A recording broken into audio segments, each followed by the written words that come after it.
Alright, round two. Yeah, this is the second time I'm recording this. You know, I don't know what happened last time, but the recording didn't come through. It's just, I don't know. Weird thing with like the render, I guess. Like I went outside thinking it was done, then I came back in and it was like, oh crap. Alright, well, these aren't like professional videos anyway. I'm just glad to like take them out, like bring them and be like, okay, this is what I'm talking about. This is what concerns me and stuff. And at first, I was going to make, I don't know, a comforting video or like a realization of like, whatever. Not so much in the spirit of Sungrad. And speaking of Sungrad, like I think this guy has cursed me, like the curse of Sungrad, because it's like, not only were my audio levels messed up again, but like, it turns out this guy is a Trump hater. And like, if you dislike Trump for a natural reason, like whatever your family's getting deported or whatever, your family's Democrat or whatever, then I guess. But I find that like most of the hate against the guy is completely inorganic, and it usually says a lot about your character when you're just gonna bandwagon and be like, oh, everybody hates this guy, okay, me too, right? And he didn't just like hate the guy, he literally full on blamed them for something that, as people will call it, Trump derangement syndrome. Like, the man can't be everywhere all at once and responsible for every little thing. But, I guess that's why I got cursed, Trump's the man, and like, I'm in Canada right now, and we just elected well, I didn't vote for this guy, but a prime minister who, gave us a nice carbon tax, especially during COVID. And like, he is the literal embodiment of hatred that the older generations have towards the younger generations, And it boils down to like the whole owning of property. Because if you really follow the logic, right? If you make housing more affordable, like the market share for housing is gonna go, up, so the price goes down, right? Supply and demand. So, younger generations getting screwed over by older generations maybe isn't something new, but like, so blatant too.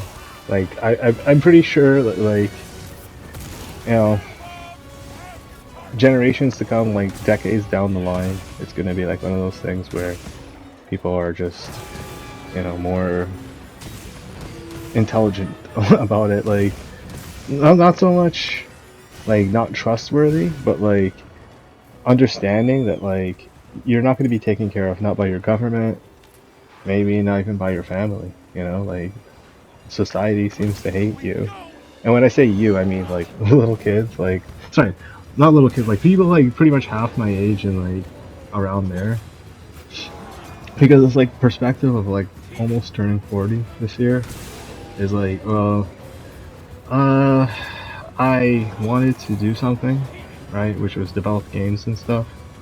And as successful as I was doing it, I realized that like my input into the matter, while like it's not like necessary, I think like if people start thinking about like, let's take for example Baldur's Gate 3, right? Every single thing that that developer said during his like speech at the Games Awards was right.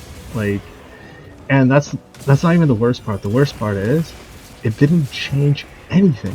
Like the guy said his speech, and maybe like a few companies, a few like development teams listened to him, but ultimately, like, it was always for profit, business venture, right? And now we're seeing the lovable Nintendo, and like, I think it's more or less like growing up and realizing that there is no Santa Claus. And in the case of Nintendo, it was never a family company. It was always a private-owned corporation for profit.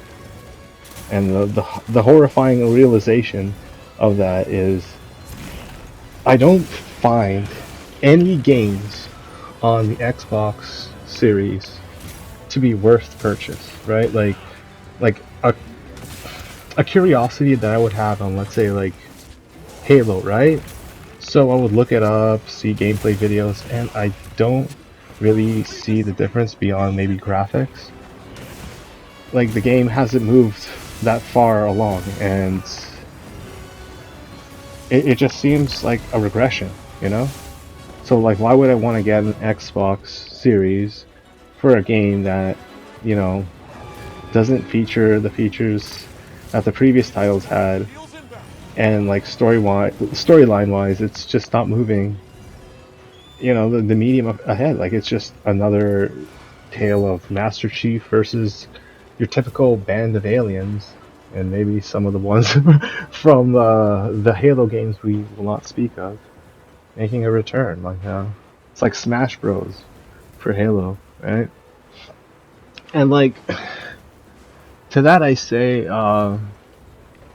well, the increase in the console, the price for it was just it was something we should have all seen coming, right? And what basically sums it up was, before I made this video, like there was a lot of like YouTubers that I watch casually, like Memology, and maybe some guys who like restream like other YouTubers, like what's his name, Low Tier God, and Dark Side Phil, aka Dark Side Parasite. Like yo, so this guy, right, Dark Side, he's going to go buy a console, a Nintendo Switch #2. And you know the hilarity ensues. So he live streams himself, as you do when you're a streamer, and yeah, he's buying it from Walmart. He's placing an order. He's lining up. I guess that's what you do. And I kid you not, this guy buys 2 consoles. So everybody's complaining about like not being able to get consoles or not being able to like, you know, afford it, and yet, you know, you have a literal parasite, right? Like someone who contributes nothing to the gaming medium and yet will profit off of people watching him play games that maybe other people can't afford, right?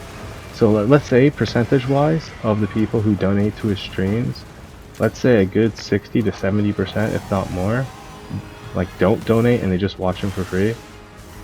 So like ask yourself, like if he's buying 2 of these consoles, right, and everyone's complaining about the price hike, do you think like these consoles are going to go down in price?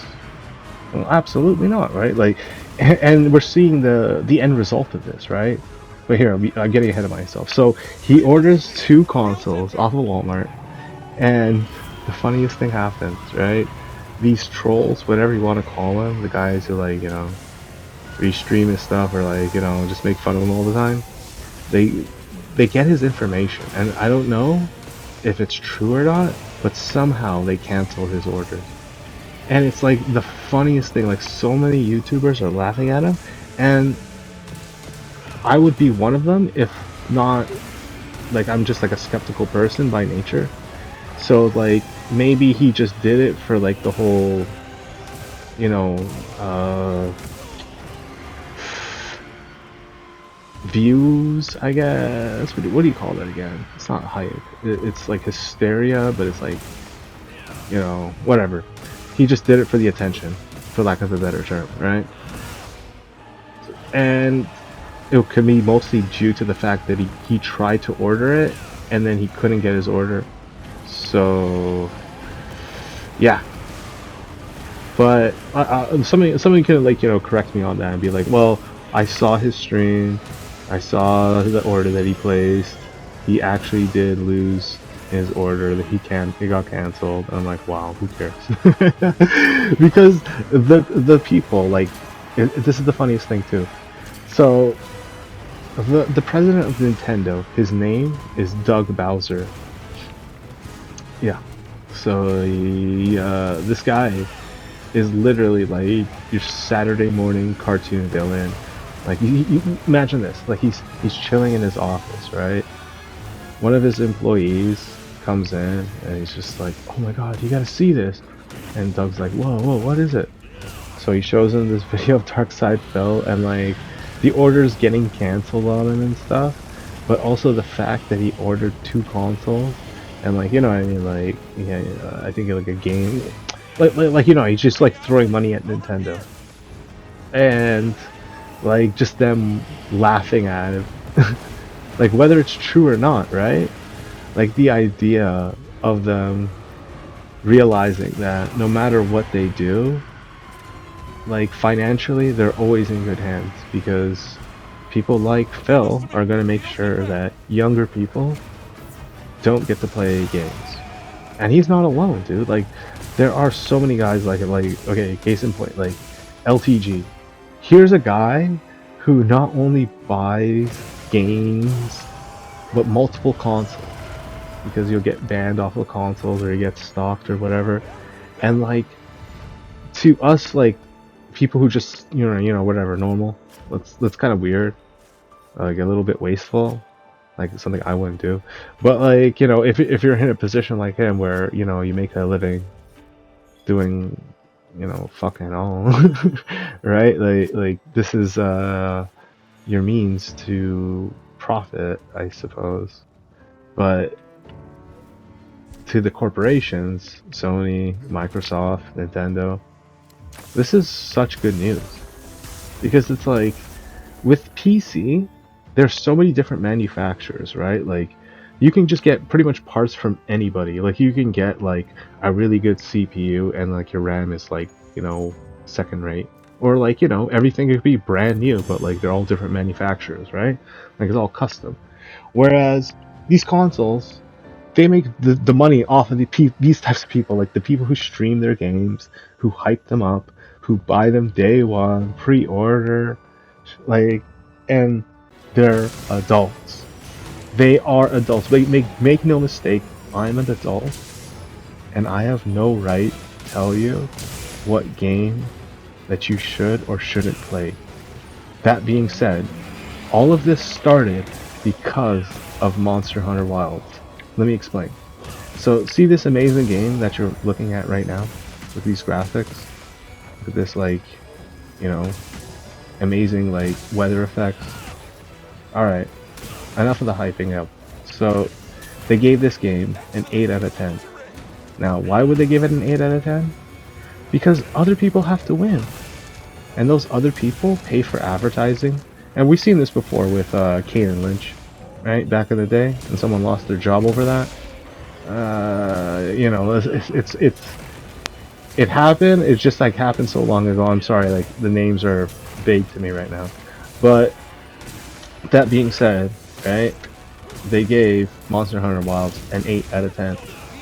And then the game developers, console manufacturers, everybody realized it, right? We don't have to impress you anymore.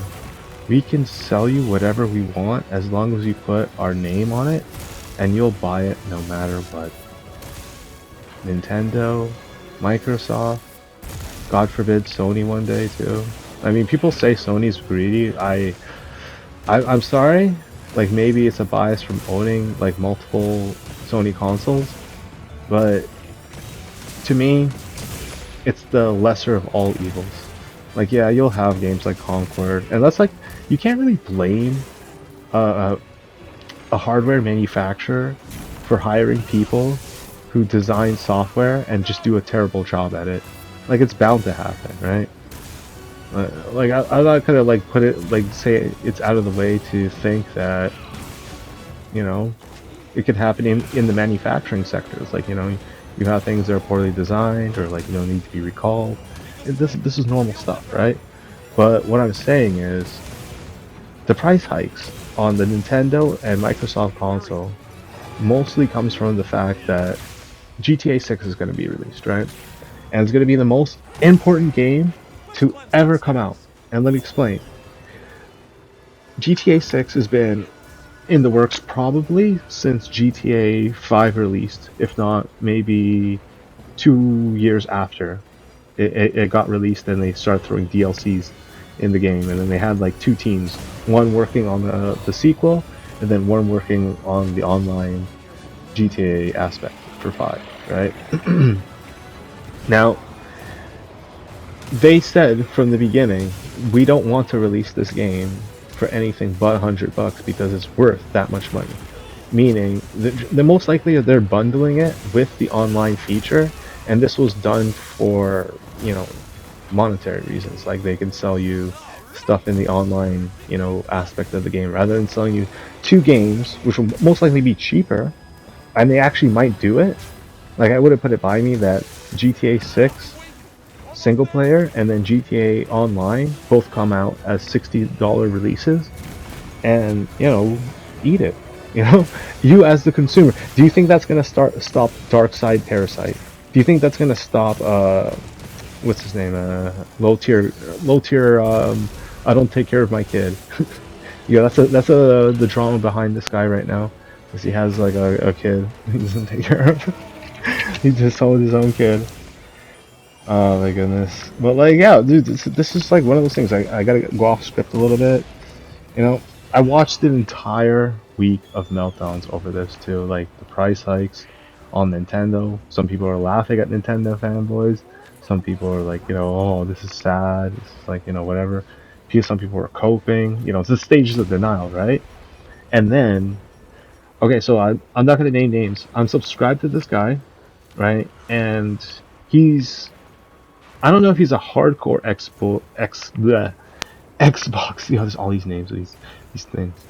Uh, Xbox fanboy, and he initially was coming out and just lashing out at Sony, at Nintendo. He's just like, yo, we got Game Pass, and I'm like scratching my head. I'm like, have you ever heard that saying? You will owe nothing and be happy, right? And it's like, yeah, exactly. That's what Game Pass is. But he doesn't understand, like, once he stops paying for the service, right? All these games that he rented, basically, are gone. Like he has to start paying for it again. But even then, like, it's never permanently his unless he chooses to buy it. And then, I don't know if there's like a discount or whatever, but like, hear me out, right? Like, he helped endorse the greed of his company. So when they turned around and they increased the price of, and of course he's obviously not alone. I'm not gonna solely put the blame on one person. I'm just saying, like, action and reaction, right? He was dumbfounded. In fact, like it was like he said that they betrayed him. And the funny thing was, he started using, like, like I'm using like the term stages of denial. Like he started using like this weird thing. I mean, I don't know. I'm not gonna like fanboy for Sony, but just hear me out, right? Like he tried to say that both Sony and Microsoft were like, these greedy companies, and like, you shouldn't trust them and this and that. And I was just like, wait a minute. You previously said you didn't like Sony, and I'm not trying to say they're perfect, but like, until I see a price hike and increase, I think only in Europe and stuff, certain like territories. But like right now, like it's okay. Like I don't know why he would say that, but it was more like he's trying to say that there's doom ahead. And the unfortunate reality of this is that people who own multiple consoles, like streamers mostly, they are the bread and butter of these console makers, manufacturers, and stuff, because they are glorified commercial, and people will buy these games based not only on gameplay and opinions and stuff, but also like the willingness of people to purchase it day one. So if like somebody like pre-orders something, like I'm pretty sure that like the FOMO, fear of missing out, is gonna add up and like maybe encourage certain people to buy the game. And who like they contribute to it like nothing. Like it's you know game. Also, like I was watching these game journalists getting fired and stuff. Because I'm pretty sure that they had a hand in this with their favoritism, like pushing an agenda and stuff. Because it's like, how do you tell me that, okay, Assassin's Creed Shadows, a by the books game with no like soul in it whatsoever, terrible voice acting, and like the only thing that's holding it up, and I don't even think it's all that, are its graphics, but like what does that even say? Like I don't know, like the weirdest part about that was I went to certain people's streams and they were like kind of getting paid to say nice things about it, and the weirdest thing happened when I realized why. And it's because there is no going back after this. From now on, we're gonna suffer from like the negligence and consumerism of streamers, of people who work for like the gaming journalist industry, and you know, basically social justice warriors for years to come. And the fact that they fired and laid off all those gaming journalists is, you know, an end result of this rhetoric, because now we're starting to see like it's not just us who's getting tired of it. It's costing people money, it's costing people their jobs, you know. These corporations, they're not happy, they're increasing the price, and they're listening to the customer's complaining, and then Darkseid fails buying 2 consoles, Xbox is going off, Xbox fanboys are freaking out. Like, it doesn't matter, man. Like, and the worst part about it is, we all blame the wrong people the whole time. It was always the streamer's fault. Like, the craziest thing is, like, all those people who restreamed these streamers for their content, air quotes, they're the ones who are the heroes in all of this. Because, unfortunately, like, they showed us the truth of it. Like, how these people were, honestly, beyond parasitic. Like, they ruined it. Like, our habit, I wouldn't even call it a habit, I would say our hobby. I call it a habit, I play video games a lot. But like, our hobby was ruined by adults. It's just weird because, you know, I'm an adult. I don't feel like one, but here I am, complaining. That's what adults do. Sooner or later, more gray hairs will grow out. And I'll just like, be talking to myself. Get some Alzheimer's. Maybe diabetes. No, I'm just joking. Well, anyways, thank you so much for watching my video, and have a nice day. Take care.